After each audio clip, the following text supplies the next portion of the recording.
जय श्री कृष्ण, जय श्री सीताराम। हरिभक्तों, आज हम जानते हैं देवठानी एकादशी की व्रत कथा, विधि एवं महात्म्य के बारे में, और यह भी जानेंगे कि इस बार हरि प्रबोधिनी एकादशी का व्रत किस दिन किया जाएगा और पारण का क्या समय रहेगा। हरिभक्तों, दीपावली के पश्चात कार्तिक मास के शुक्ल पक्ष की एकादशी को देव उठान होता है, अर्थात भगवान श्री नारायण 4 महीने के पश्चात उठते हैं।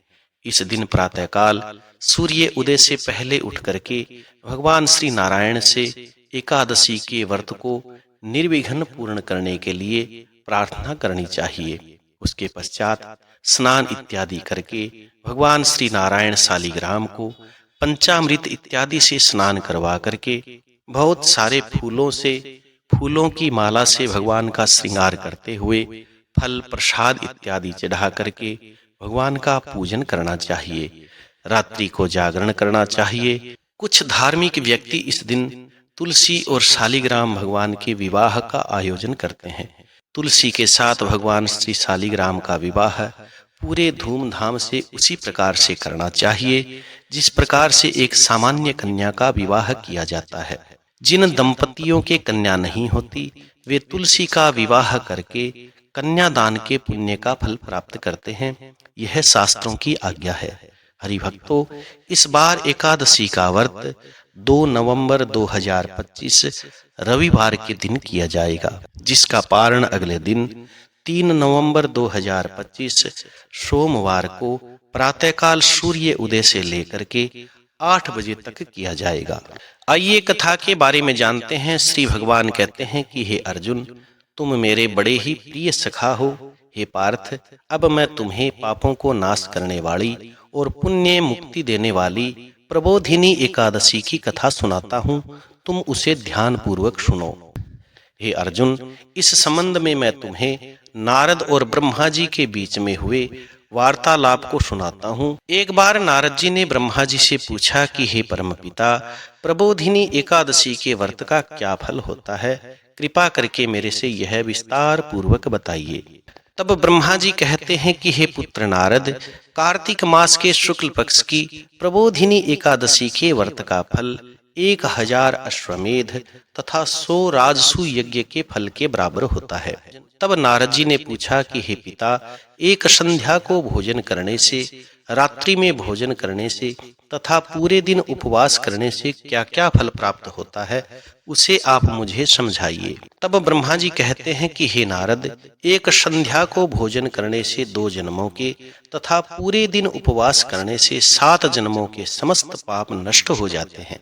जिस वस्तु का तीनों लोकों में मिलना दुष्कर है, वह वस्तु भी प्रबोधिनी एकादशी का व्रत करने वाले को प्राप्त हो जाती है। प्रबोधिनी एकादशी के व्रत के प्रभाव से बड़े-बड़े महापाप भी क्षण भर में नष्ट हो जाते हैं। पूर्व जन्म के किए हुए अनेक बुरे कर्मों को प्रबोधिनी एकादशी का व्रत क्षण भर में नष्ट कर देता है। जो मनुष्य अपने स्वभाव के अनुसार प्रबोधिनी एकादशी का विधि पूर्वक व्रत करते हैं, उन्हें पूर्ण फल प्राप्त होता है। हे नारद, जो मनुष्य श्रद्धा पूर्वक इस दिन थोड़ा भी पुण्य करते हैं, उनका वह पुण्य पर्वत के समान अटल हो जाता है, कभी भी नहीं डिगता, अर्थात कभी भी समाप्त नहीं होता।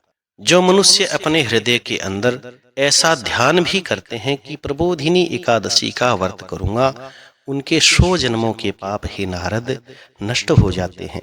जो मनुष्य प्रबोधिनी एकादशी को रात्रि के दिन भगवान के आगे दीप जला करके मृदंग बजाते हुए, नाचते हुए, भगवान के सुंदर सुंदर भजनों का गान करते हुए, स्तोत्रों का गान करते हुए रात्रि को जागरण करते हैं, उनकी बीती हुई तथा आने वाली 10 पीढ़ियां भगवान श्री नारायण के लोक में जाकर के वास करती है और नरकों में अनेक दुखों को भोगते हुए उनके पितर भगवान के लोक में जाकर के सुख भोगते हैं। हे पुत्र नारद, ब्रह्म हत्या आदि महान पाप भी प्रबोधिनी एकादशी के दिन रात्रि को जागरण करने मात्र से नष्ट हो जाते हैं। प्रबोधिनी एकादशी को रात्रि को जागरण करने का फल अश्वमेध आदि यज्ञ के फल से भी अधिक होता है। सारे तीर्थों में स्नान करने से, गौ दान करने से, स्वर्ण दान करने से, भूमि दान करने से जिस फल की प्राप्ति होती है, वही फल प्रबोधिनी एकादशी के दिन रात्रि को जागरण करने से प्राप्त हो जाता है।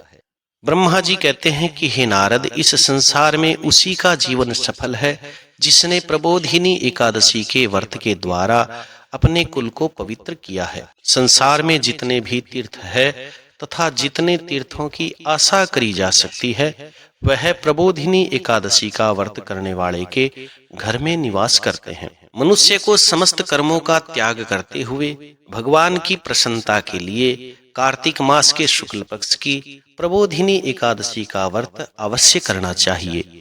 जो मनुष्य इस एकादशी को व्रत करता है, वह धनवान, योगी, तपस्वी तथा इंद्रियों को जीतने वाला होता है, क्योंकि एकादशी भगवान श्री नारायण विष्णु की अत्यंत प्रिया है।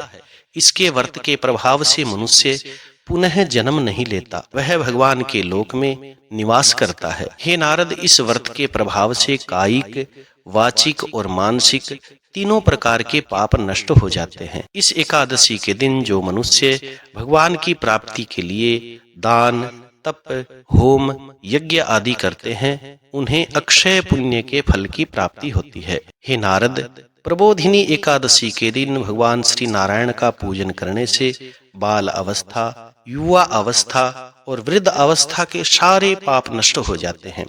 इस एकादशी की रात्रि को जागरण करने का फल सूर्य ग्रहण के समय स्नान करने के फल से भी 1000 गुना अधिक होता है।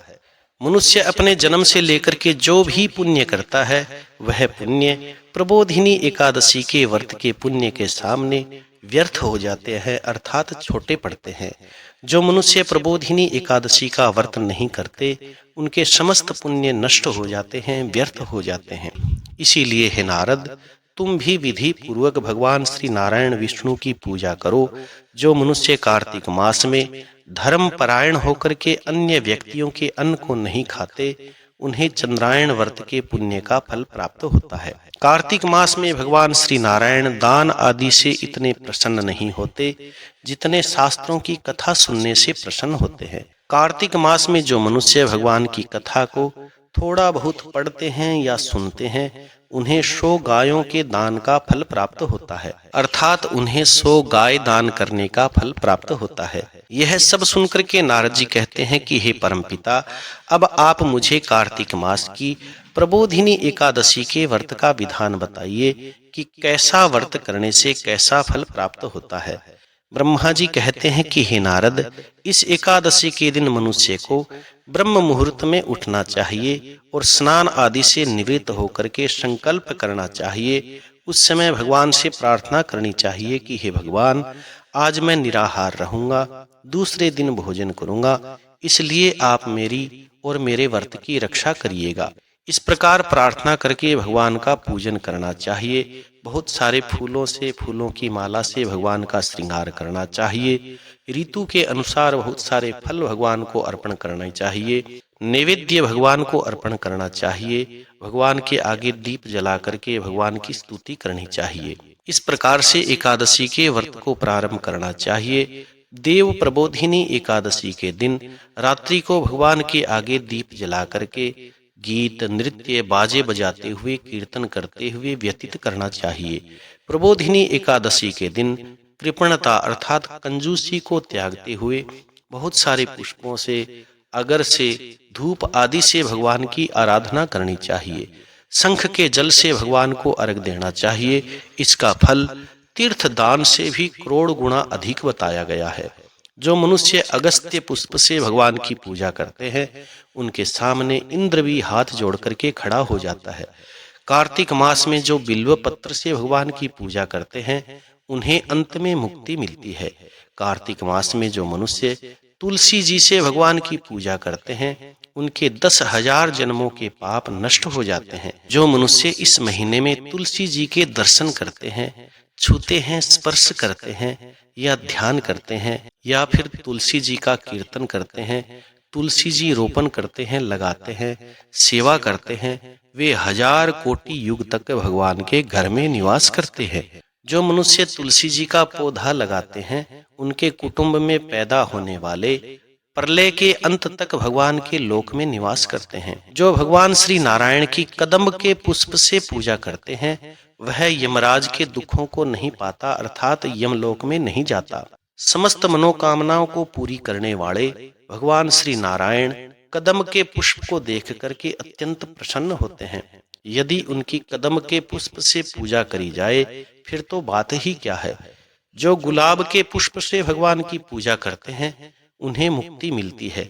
जो मनुष्य बकुल और अशोक के फूलों से भगवान की पूजा करते हैं वे अनंत काल तक शोक से रहित हो जाते हैं। जो मनुष्य भगवान विष्णु की सफेद और लाल कनेर के पुष्पों से पूजा करते हैं उन पर भगवान श्री नारायण प्रसन्न हो जाते हैं। जो मनुष्य भगवान श्री नारायण की दुर्वा दल अर्थात दूब से पूजा करते हैं वे पूजा के फल से भी 100 गुना अधिक फल प्राप्त करते हैं। जो भगवान श्री नारायण की समीपत्र से अर्थात जंडी के पत्तों से पूजा करते हैं वे भयानक यमराज के मार्ग को सरलता से पार कर लेते हैं। जो मनुष्य चंपक पुष्प से भगवान की पूजा करते हैं वे आवागमन के चक्र से छूट जाते हैं। हे नारद, जो मनुष्य स्वर्ण का बना हुआ केतकी का पुष्प भगवान पर चढ़ाते हैं उनके करोड़ों जन्मों के पाप नष्ट हो जाते हैं। जो पीले और लाल वर्ण के कमल के पुष्पों से भगवान की पूजा करते हैं उन्हें श्वेत दीप में स्थान प्राप्त होता है। ब्रह्मा जी कहते हैं कि हे नारद, इस प्रकार रात्रि में भगवान की पूजा करके प्रातःकाल शुद्ध जल में नदी में स्नान करना चाहिए। स्नान करने के पश्चात भगवान की प्रार्थना करते हुए घर में आकर के भगवान श्री नारायण का पूजन करना चाहिए। इसके बाद में ब्राह्मण को भोजन करवाना चाहिए। दक्षिणा देकर के सम्मान सहित ब्राह्मण को विदा करना चाहिए। उसके उपरांत गुरु की पूजा करनी चाहिए। ब्राह्मणों को दक्षिणा देकर के नियम को छोड़ना चाहिए और अपने व्रत का पारण करना चाहिए। जो मनुष्य रात्रि में स्नान करते हैं उन्हें दही दान करना चाहिए, शहद का दान करना चाहिए। जो मनुष्य फल की आशा करते हैं उन्हें फल दान करना चाहिए। तेल की जगह घी का और घी की जगह दूध का दान देना चाहिए। अन्न के अंदर चावल का दान करना चाहिए। जो मनुष्य इस व्रत में भूमि पर शयन करते हैं उन्हें सारी वस्तुओं सहित सैया का दान करना चाहिए। जो मौन धारण करते हैं उन्हें स्वर्ण सहित तिल का दान करना चाहिए।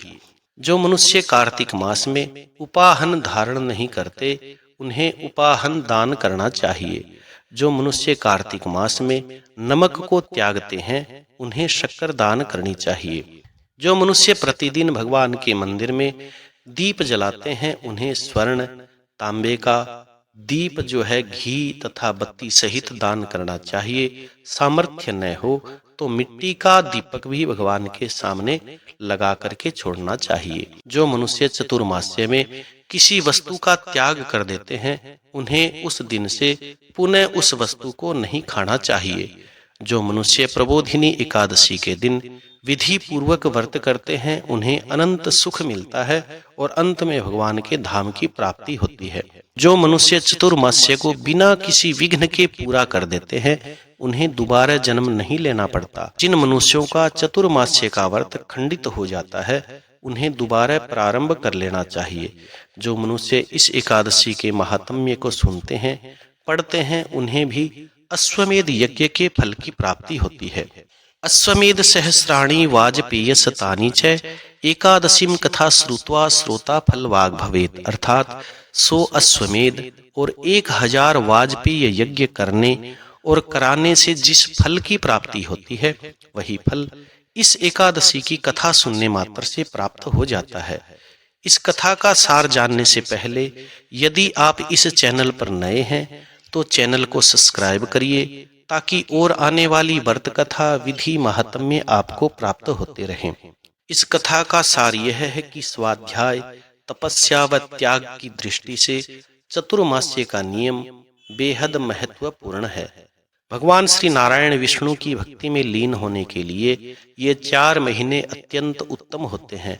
गृहस्थी में बंधा हुआ व्यक्ति चतुर्मास्य में भगवान श्री नारायण विष्णु की भक्ति का पूरा लाभ उठा सकता है। जय श्री कृष्ण, जय श्री सीताराम। कथा सुनकर के कथा को लाइक करें, शेयर करें और कमेंट में भगवान का मंगलमय नाम अवश्य लिखें। जो लोग इस चैनल पर नए हैं वो चैनल को सब्सक्राइब करें ताकि और आने वाली व्रत कथा विधि महात्म्य आपको प्राप्त होते रहें। जय श्री कृष्ण, जय श्री सीताराम।